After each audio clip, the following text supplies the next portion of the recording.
Le plus grand ennemi de l'homme, c'est pas le péché, c'est pas le diable, c'est l'ignorance.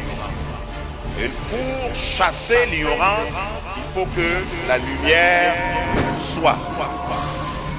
Église évangélique Grâce Académie. Une église, une vision, un ministère évangélique. Une ambassade du royaume de Dieu, un peuple d'adorateurs, une église sans cloison, une voix prophétique, une vision pour sa génération. Nous prêchons et vivons l'évangile du royaume. Grâce Académie. Grandir en Christ est tout un programme et un programme qui dure toute la vie chrétienne. Dans la série précédente que nous avons terminée, les conditions pour ta manifestation, nous avons parlé de la maturité. Eh bien, grandir en Christ, c'est parler aussi de la maturité, mais autrement. Parce que quand on parle de grandir, quand on parle de croissance, la croissance doit être multidimensionnelle, bien sûr. Elle doit être harmonieuse, bien sûr. Mais quand tu crois, c'est que tu as choisi, tu as conséquemment maîtrisé un domaine. La croissance, ce n'est pas seulement en taille, mais la croissance, c'est aussi en acquisition de connaissances. La croissance ou grandir, c'est atteindre une stature qui est à même d'être responsable. Et Dieu attend de nous que nous puissions grandir. Notre texte de base, peut-être quelqu'un dira, n'a rien à voir avec, mais donnez-moi le temps et vous le saurez. Romains chapitre 8, verset 1. Romains 8, verset 1. Et après Romains, nous allons aller dans toutes les directions, parce que ça, c'est juste le texte de base. J'ai choisi la version Louis II, 21e édition, parce que en réalité, la Louis II commune de 1910 a omis une partie. Si vous considérez les autres versions, si vous lisez en anglais, par exemple, la King James Version, et dans d'autres versions en français, il y a quelque chose, il y a eu une omission. Il n'y a donc maintenant aucune condamnation pour ceux qui sont en Jésus-Christ. Voilà ce que Louis II populaire là a omis, cette partie, qui ne vivent pas conformément à la nature, à leur nature propre, mais conformément à l'esprit. La version traditionnelle que nous connaissons en français s'est arrêtée à « Il n'y a donc maintenant aucune condamnation pour ceux qui sont en Jésus-Christ » et la chorale Les Voix de Grâce l'ont chanté tout à l'heure merveilleusement. Prions avant de continuer. Seigneur, nous voulons nous incliner avec respect devant ta parole. Nous voulons recevoir de toi des instructions. Nous ne voulons pas avoir une prétention qui t'empêche de nous dire ce que tu as envie de dire. Seigneur, ce matin, quelqu'un est venu parce qu'il a soif de toi, il a besoin d'orientation, il a besoin de guérison, il a besoin d'être rassuré, Seigneur, d'être éclairé. Nous demandons que ta grâce et ton esprit viennent maintenant prendre contrôle. Depuis ce pupitre jusqu'au dernier rang, nous demandons que ce soit le même esprit. Et puisque ton esprit nous connaît, tu nous appelles par nos noms. Tu ne vas pas nous confondre. Tu ne confonds personne avec son voisin. Tu as un message pour chacun de nous. Seigneur, que je ne sois pas un obstacle. C'est pourquoi je me cache derrière la croix pour que tu sois vu et entendu et compris. Donne-nous l'intelligence nécessaire, l'ouverture d'esprit pour recevoir de toi notre pain quotidien, notre pain de ce jour, au nom puissant de Jésus. Amen. Reprenez vos places. Merci. La version dans le même passage dans la version Ostwald, c'est ce que j'ai lu tout à l'heure, la même chose. Il n'y a donc maintenant aucune condamnation pour ceux qui sont en Jésus-Christ, qui marchent non selon la chair, mais selon l'esprit. Je ne sais pas si vous voyez la nuance, il y a plusieurs versions que j'ai alignées pour que vous puissiez voir. Donc, la base, c'est qu'il n'y a pas de condamnation pour ceux qui sont en Christ. Dis-moi Amen. Mais le détail ou la condition qu'ajoute ce passage, pour ceux qui ne marchent pas selon la chair, qu'est-ce que ça suppose? Ça suppose que si tu es en Christ, c'est possible de marcher selon la chair. Et ça suppose donc, ou par déduction, si tu es en Christ, en principe, il n'y a pas de condamnation encore. Mais si tu ne marches pas selon l'esprit, il y a condamnation.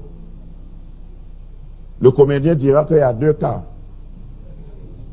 Il y en a qui marchent, qui sont en Christ, qui marchent avec ou par l'esprit. Et c'est répété plusieurs fois, plus loin dans les épîtres de Paul. Et il y en a qui sont en Christ, mais qui marchent selon la chair. Donc il y a une condition pour être en Christ. La vraie condition pour être en Christ, c'est marcher selon l'esprit. Et vous voyez que nous en avons parlé dans la série précédente. Les conditions pour ta manifestation, une des conditions était de marcher selon l'esprit. Il y a une façon de marcher. Il y a une partie de la vie chrétienne qui s'appelle marcher selon l'esprit. C'est-à-dire que marcher selon l'esprit, pour résumer, tu ne juges pas selon la chair, tu ne regardes pas les choses selon la chair, tu ne lis pas l'actualité selon la chair, tu les juges, tu les lis avec les yeux de l'esprit. Et tu ne fais pas ce que tu veux, tu fais ce que l'esprit veut que tu fasses. Par exemple, je ne viens pas prêcher ce que je veux, et je ne viens pas prêcher ce qu'un ami veut, ou ce que ton voisin veut. Je suis obligé de prêcher ce que l'esprit veut. Et la Bible, la parole de Dieu est une épée à double tranchant. Ce n'est pas parce que je suis ici en train de prêcher que ce que je prêche ne me touche pas, moi. Donc ça me touche et ça te touche aussi. Et il y en a qui pensent que quand le message les touche, c'est que le pasteur, le prédicateur a pris des renseignements sur eux. Il n'en est rien. Un monsieur m'a dit un jour, notre pasteur là, il prêche toujours sur moi. Je dis, ah bon, tu as une épître dans la Bible, ton prénom, ton nom n'existe même pas dans la Bible. Comment il peut prêcher sur toi? Donc, quand on dit marcher selon l'esprit, il y a des choses qui sont naturelles, qui sont même légitimes, qui sont des besoins légitimes. Mais parce que je marche selon l'esprit et je veux qu'il n'y ait pas de condamnation sur moi, je m'efforce. Dis à ton voisin, je m'efforce aussi. Et je prie que Dieu nous aide, chacun de nous, de moi jusqu'à vous, à ce que nous nous efforcions pour marcher selon l'esprit. Si nous ne marchons pas selon l'esprit, il y a condamnation. La marche selon l'esprit, j'ai dit simplement en conclusion qu'on peut être en Christ et ne pas marcher selon l'esprit. Est-ce que c'est clair pour tout le monde avant qu'on évolue? On peut être en Christ, on peut s'appeler chrétien, on peut fréquenter une église, on peut même être responsable, on peut avoir un titre de gouverneur d'église, ou tout ce que vous voulez, sans marcher selon l'esprit. Maintenant, la difficulté est que marcher selon l'esprit, ça n'arrive pas une seule fois. Devenir chrétien est instantané presque. Il suffit de recevoir Christ. Il suffit de le confesser. Et puis ça ne dépend pas de nous. L'apôtre Paul dit d'ailleurs que c'est par grâce que nous sommes sauvés, c'est par le moyen de la foi. Cela ne vient pas de nous. Donc tu es sauvé quand tu confesses Christ. Mais marcher selon l'esprit, c'est pas instantané. C'est tous les jours. Tous les jours. Peut-être comme on a utilisé l'expression marcher selon l'esprit, il y en a qui pensent seulement à quand on se déplace. C'est une manière de parler. Marcher selon l'esprit, c'est vivre selon l'esprit. Et il y a des gens qui préfèrent compter sur la grâce de Dieu simplement. Dieu nous a sauvés par grâce, j'ai le salut par grâce, j'aurai le ciel par grâce, etc. Mais il y a des gens qui seront condamnés. Parce que quand nous allons comparaître au ciel, devant le trône de Dieu, Dieu va nous récompenser selon nos œuvres. Et c'est dans les œuvres là qu'il faut faire selon l'esprit. On peut faire, donc, c'est tout un thème assez élaboré. Et ce matin, je voudrais simplement commencer par encourager quelqu'un. Encourager quelqu'un à savoir que, puisque nous savons et nous venons de définir, de démontrer qu'on peut être chrétien, on peut être dans le Seigneur, on peut être en Christ et marcher selon l'esprit, ça sous-entend donc pour nous aujourd'hui que l'Église n'est pas composée d'hommes qui marchent selon l'esprit. Est-ce que j'ai insulté quelqu'un en disant ça? L'Église est composée d'hommes qui marchent selon l'esprit et d'hommes qui ne marchent pas selon l'esprit. Homme ici est pris au majuscule. Donc, si nous nous rassemblons, soyons conscients que parmi nous, il peut y avoir des gens qui marchent selon l'esprit, qui jugent les choses selon l'esprit, qui voient les choses selon l'esprit, et il y en a aussi qui voient les choses selon la chair. Quelqu'un, par exemple, qui a milité dans une association, et puis qui vient à l'église, et qui se rappelle du statut de son association, des statuts de son association, qui croit que ici aussi ça doit être comme ça. Cette personne-là va vous choquer. Pourquoi ils font ça comme ça ici? Pourquoi ils ont acheté la Sainte Seine là? On n'a pas voté le budget. Pourquoi ils ont... Donc ici, je vais dire dans l'église, et je prends l'église, église locale, dans la maison de Dieu, il y a des gens qui peuvent te choquer. Des gens que tu peux regarder et te demander, mais comment se fait-il que dans l'église, il y a ça? Qui a déjà été choqué dans l'église? En tout cas, si tu ne lèves pas la main, on va noter ton nom. Si tu n'as pas encore été choqué dans l'église parmi les chrétiens par le comportement d'un chrétien comme toi, il y a deux cas. Soit tu viens de te convertir, ou bien toi-même tu as un problème. Tu es un choqueur de frères. Parce que si tu vis dans l'église, il y en a qui vont te choquer. Maintenant, quand tu es choqué, tu dois te rappeler de Romains 8, 1 et de plusieurs autres passages que je vais mentionner tout à l'heure. Parce que nous sommes nombreux et nous pouvons être surpris du comportement de quelqu'un, nous pouvons être étonnés du comportement de quelqu'un. J'en ai pour preuve, même au temps de Jésus, il y en avait. Luc chapitre 4, verset 33, Luc 4, 33, ce passage est répété dans Marc 1, 23, Luc 4, 33, ce qui m'intéresse, c'est le verset 33 de Luc 4. Il se trouva dans la synagogue un homme qui avait un esprit de démon impur. Il se trouvait où? La synagogue, c'est quoi au temps de Jésus? L'église. Donc Jésus était là, et puis ce monsieur était là. Je vais vous démontrer que ce n'était pas un étranger. Voyez le verset 34. Il n'était pas étranger à la synagogue. Il dit, ah, qu'y a-t-il entre nous et toi?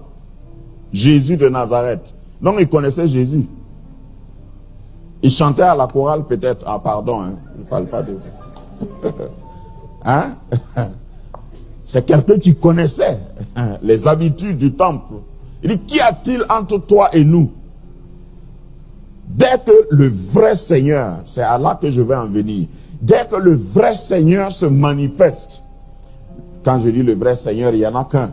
Dès que le Seigneur se manifeste dans une vraie église, une église vivante, on va découvrir des gens qui vont commencer à crier. Il y a des manifestations. Il y a des gens qui vont dire, hey, pourquoi vous faites ça? Pourquoi vous priez fort comme ça? Pourquoi vous invoquez le nom de Jésus?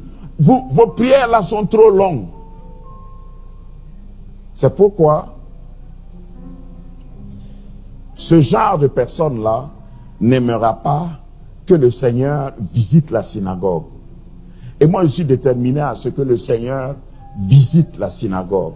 S'il faut prier pendant 24 heures, pendant 48 heures, pour que le Seigneur visite la synagogue, parce que bientôt on va avoir notre mont Horeb, il faut que le Seigneur visite, qu'il vienne quand il veut, il fasse ce qu'il veut parmi nous. C'est pourquoi je parlais de vivre selon l'Esprit. On peut être en Christ et puis ne pas vivre selon l'Esprit. Lui, il était là à la synagogue et puis il dit, Jésus de Nazareth, il connaissait Jésus, il savait qu'il était de Nazareth et puis il savait qu'il y avait une différence entre lui et eux. Et mon petit doigt me dit qu'ils avaient un club dans la synagogue là. Parce que généralement, ils ne travaillent pas seuls. Je vous ai dit déjà ici que le diable, la force du diable, c'est son réseau. Le diable est faible, il n'est pas omniprésent. Mais il a un réseau. Par exemple, à Ouagadougou, il a un réseau et puis il place dans chaque église une antenne. Et c'est ce qu'on brûle les vendredis là. Si tu viens ici vendredi depuis 3 semaines maintenant, si tu n'es pas habitué, tu vas fuir. On brûle les antennes. Vendredi passé, on a attaqué un Elimas. Les Elimas doivent cadavrer. Parce que si Jésus vient dans l'assemblée, ça va susciter des complaintes. Lisons le reste de ce qu'il a dit. Il dit, tu es venu nous perdre. Si tu lis dans d'autres versions, il dit, tu es venu comme nous déranger. Je sais qui tu es, le Saint de Dieu. Maintenant, on l'a présenté comme un démon. Hein? Ils connaissent Jésus. Ils savent qui est Jésus. Ils viennent toujours à l'église, mais ils ne veulent pas vivre selon l'esprit. Donc, au fait, ce message a aussi pour encourager, a pour but aussi pour encourager quelqu'un, ne sois pas choqué. Même quand tu es parmi les frères, et puis tu vois un frère, vous ne pensez pas aussi que l'église c'est une police, c'est un commissariat. Même les commissariats ne changent pas les gens. Tout le monde peut venir, mais on ne peut pas garantir que tout le monde a changé. Il y en a qui viennent, comme ce monsieur-là, et qui choisissent de rester. Ils ne sont pas là ce matin. Et je prie qu'aucun d'entre nous ne demande à Jésus, tu es venu faire quoi ici? Parce que ici, c'est la maison de Jésus. Et ce que je dis, c'est notre mandat officiel. Nous avons comme objectif de voir Jésus. Et permettre à celui qui vient de le voir, c'est voir et laisser voir Jésus. Nous voulons que Jésus soit le chef dans notre vie. La partie avertissement pour chacun de nous, pour moi et pour toi, c'est que quand nous sommes en Christ, ce qui nous reste à faire pour marcher selon l'esprit, pour qu'il n'y ait pas de condamnation. Parce que je vais toucher la partie pas de condamnation là, plus tard, pas aujourd'hui. La partie pas de condamnation veut dire que lorsque tu marches selon l'esprit, il y a des choses qui sont des condamnations pour certaines personnes, mais pour toi, tu fais une exception. Il y a des choses qui, le monde, condamnation là, ça concerne aussi ce que le monde va te condamner. Ce pourquoi il va te condamner, et toi tu vas marcher. Je vous donne un exemple. Vous voulez un exemple? Il n'y a plus de condamnation. Il y a des totems. Dans notre vie, il y a des totems. Par exemple, tu tu circules, je sais que certains d'entre vous, sinon tout le monde a déjà vu ça, tu circules et puis tu vois des œufs au carrefour. Est-ce que vous savez qu'il y en a qui freinent et qui contournent? Parce que c'est une condamnation. Mais si tu es en Christ et tu vis selon l'esprit, tu fais comme moi. Moi, j'allie mes deux roues là même. Et je passe dessus. Et je règle mon rétroviseur pour voir si j'ai visé juste. J'ai déjà fait ça 2 fois. Si j'ai raté, je fais marche arrière. Et puis je viens. Personne ne m'entend, mais je dis toujours dans ma voiture, annuler, à recommencer. Celui qui a fait ça là, il faut qu'il sache que ça n'a pas marché. Mais je ne peux pas l'empêcher de recommencer. Mais si c'est sur mon chemin, je suis un terminator de tout ce qui est piège de l'ennemi, tout ce qui est... J'écrase ça pour au moins nourrir les fourmis. La création de Dieu attend ma manifestation. Les fourmis qui ont gêné pendant longtemps, et quand je passe, que ce soit galette, que ce soit... En tout cas, j'écrase ça pour rendre leur tâche, leur nourriture beaucoup plus facile. Ça, par exemple, c'est une condamnation. On te dit, une maison est hantée, on ne rentre pas là-bas. Si tu es en Christ, et si tu marches selon l'esprit, tu entres, tu dors, et puis tu sors. La marche selon l'esprit n'est pas automatique. Il y a quelque chose que souvent on ne dit pas assez ou que les chrétiens ne comprennent pas. Pour faire le bien, il y a beaucoup de gens qui pensent que pour faire le bien, il suffit de s'abstenir. Mais pour faire le bien, la Bible nous dit que pour faire le bien, pour vaincre le mal, il faut que tu fasses du bien. Quelqu'un n'a pas suivi. Genèse chapitre 4, verset 7. Genèse 4, 7. Dieu dit, c'est dans l'épisode où Caïn et Abel jalousé son frère Abel. Et Dieu vient lui donner un avertissement. Il dit, certainement si tu agis bien, tu relèveras ton visage. Et si tu agis mal, le péché se couche à la porte. Et ses désirs se portent vers toi. Mais toi, domine sur lui. Comment on domine sur le péché? Par déduction à partir de ce passage. Comment est-ce qu'on domine sur le péché? Sur le mal, si vous voulez. En se cachant, en faisant le bien. Au fait, beaucoup de chrétiens n'ont pas encore compris ça. C'est ce qu'on appelle aussi, en d'autres termes, la loi du remplacement. Quand tu veux faire, tu veux triompher du péché, triompher du mal, il faut que tu fasses le bien. Si tu ne fais pas le bien, tu n'as pas triomphé du mal. Le mal est toujours couché à ta porte. Le péché est toujours à ta porte et en train de te guetter. Pour dominer sur le péché, le chrétien qui marche selon l'esprit, pour qui il n'y a pas de condamnation, il fait le bien. C'est pourquoi j'ai donné l'exemple simple tout à l'heure. Quand tu arrives quelque part, et puis il y a le péché, ce que toi tu dois faire, c'est faire le bien, c'est vivre ta sanctification pour dominer. Sinon, dans ta propre vie même, tu n'auras pas dominé le péché. Ça va? Désormais, il faut que tu... C'est pourquoi Jésus, dans son premier sermon sur la montagne, il a dit, heureux ceux qui procurent la paix. Procureur de paix. Parce qu'il y en a qui croient que pour avoir la paix, il faut s'enfermer, ne pas déranger quelqu'un. Je ne vais pas déranger quelqu'un, quelqu'un ne me dérange pas. Donc moi, je suis un homme de paix. C'est faux. Tu n'es pas un homme de paix. Si tu es un homme de paix et quelqu'un, ton voisin pleure, tu dois sortir, aller vers ton voisin, tu dois l'aider, tu dois trouver une solution. C'est ce à quoi Dieu nous a appelés, frères et sœurs.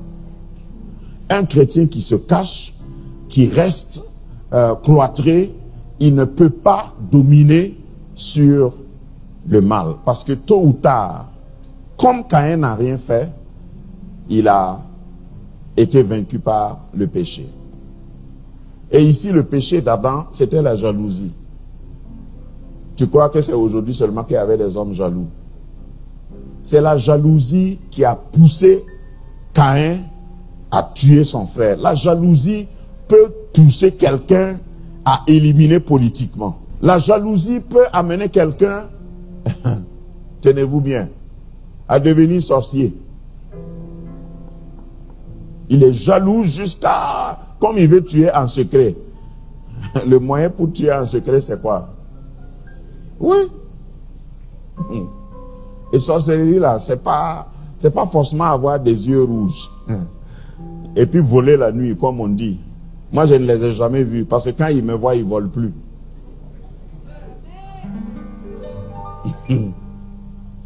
Parce qu'ils me connaissent. Ils connaissent celui qui est en moi. Donc, quand tu es jaloux, tu laisses la jalousie dominer sur toi, tu risques d'aller jusqu'à ce que Caïn a fait. Pour vaincre le mal, il ne suffit pas donc de ne rien faire. Qu'est-ce que tu fais? Non, moi je ne...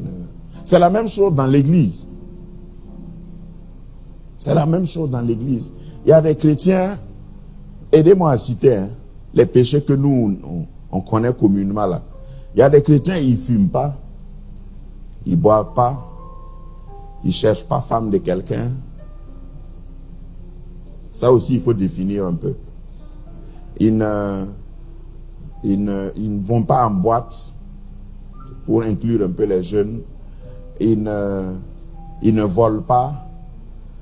Ils ne cherchent pas le mal de quelqu'un. Ils sont corrects. Hein? Ils ne volent pas. Oui, j'ai déjà dit ça. Qui a un autre péché qui va ajouter? Ils ne mentent pas. Vraiment. Mais ces mêmes chrétiens-là, le chrétien que je viens de décrire comme ça là, parce que pour lui, il y a un jeune homme, avant de revenir à ça, il y a un jeune homme qui est venu vers Jésus qui dit, Seigneur, que ferais-je pour hériter le royaume de Dieu? Et on dit que Jésus l'a regardé, Jésus l'a aimé, et Jésus lui a dit, tu connais les commandements. Et il dit, j'ai gardé ça, c'est ces commandements-là que je suis en train de citer. Moi, j'ai gardé ça depuis mon enfance. Et Jésus le regarde et dit, il te manque une chose. C'est quoi qui lui manquait? Vends ce que tu as, donne aux pauvres. Ça veut dire que son péché là, c'était l'avarisme. C'est pas un commandement pour dire que si tu veux le royaume de Dieu, il faut tout vendre. C'est pour le monsieur là, son 5 francs, il donne pas à quelqu'un. Mais il vole pas. Il ne tue pas. Il convoite pas. Il ne fait pas adultère. Mais il est pingre. Plus pingre. Jésus même a remarqué, c'est une seule chose. Il y a quelqu'un qui peut peut-être m'écouter actuellement. Tout ce que j'ai cité là, il a dit Alhamdulillah. Moi, ça c'est clair. Ça c'est moi qu'on est en train de citer comme ça. Mais tu as un problème avec la nourriture. Excès de table. Quand tu t'assois pour manger,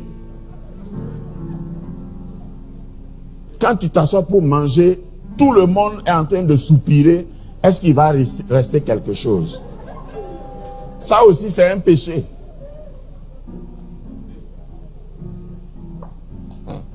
J'ai regardé un film comique où on a prescrit un régime aux patients. Le médecin lui a donné, voilà ce que tu dois manger, tout ça. Et il ne faut plus manger à partir de telle heure. Et puis dans le film, bien sûr, ça a été monté. Dans le film, à partir de 3 heures, sa chambre était loin. À partir de 3 heures, il était torse nu. Et puis il sortait doucement. Il allait vers le frigo. Et il allait couper un gâteau, manger rapidement, essuyer sa bouche, laver sa main, et puis repartir se coucher. Tu flattes qui?